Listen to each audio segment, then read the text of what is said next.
I'm Tatum, this is my husband, Jeff, and we have two beautiful children. We have Tegan, our youngest, at 10 years old, and then Jed, our oldest. And when our youngest was 2 years old. Started around her birthday party, right? Yeah. She was having a great day, candles, blowing out the candles, smiling, and then she got pretty sick that night, like probably the worst we'd seen. And then in the morning, the pediatrician called and said, you better take her in. Got in the car, she was throwing up the whole way there. Yeah, they said, let's give her a CT scan, and we're gonna go worst case to best case scenario, and we should have some results, and might take some time. But then in like 15 minutes, a big group of doctors came in, and that's when, it's been a long time, and still, that's when, anybody knew the writing on the wall. When they put the image on the screen, it was pretty obvious. And so then that's kind of where the whole brain cancer story began. The first surgery was she might go blind. Came out of surgery and she was grinning ear to ear and laughing and playing and that's when we prepared for the next surgery, which is to remove the tumor. 8 hours? 8 hour surgery? Or you just sit and you wait and then you sign a waiver saying that you're aware that she could die or be paralyzed, hurt, all the things. That led us into the treatment journey, which was 6 months of chemotherapy at Seattle Children's, then 30 days of daily proton radiation to her brain. Yeah, shortly after we finished proton therapy, she had radiation necrosis.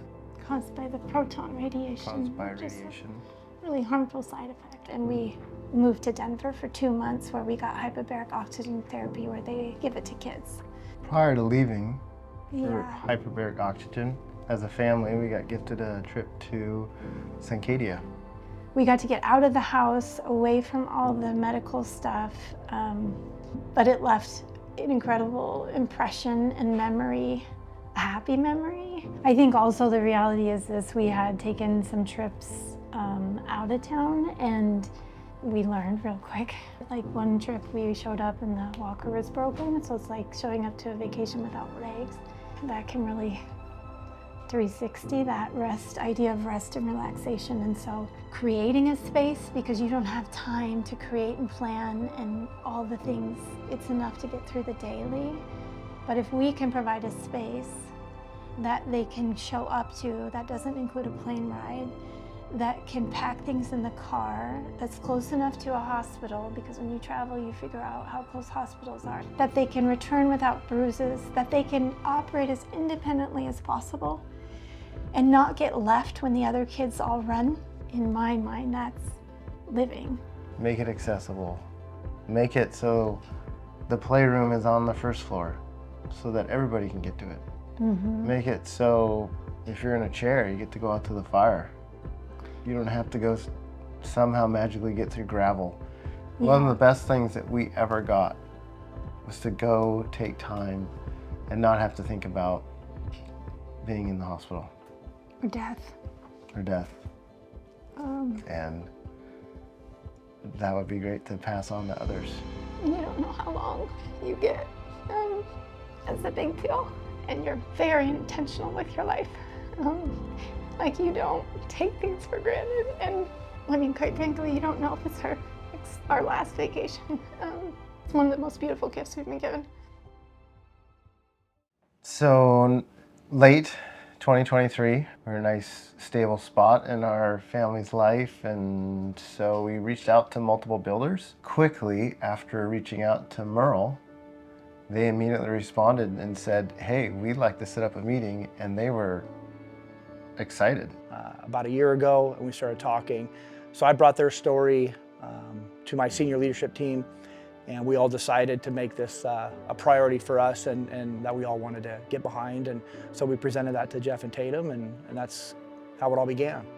I think one big thing, that yes, they're a builder, but they came to that conversation understanding accessibility. We do have extensive knowledge in building accessible homes. We've built a few local homes for people, and it's always been really something we baked into most of our architectural design. So working with them just came natural, and we really just became a good fit.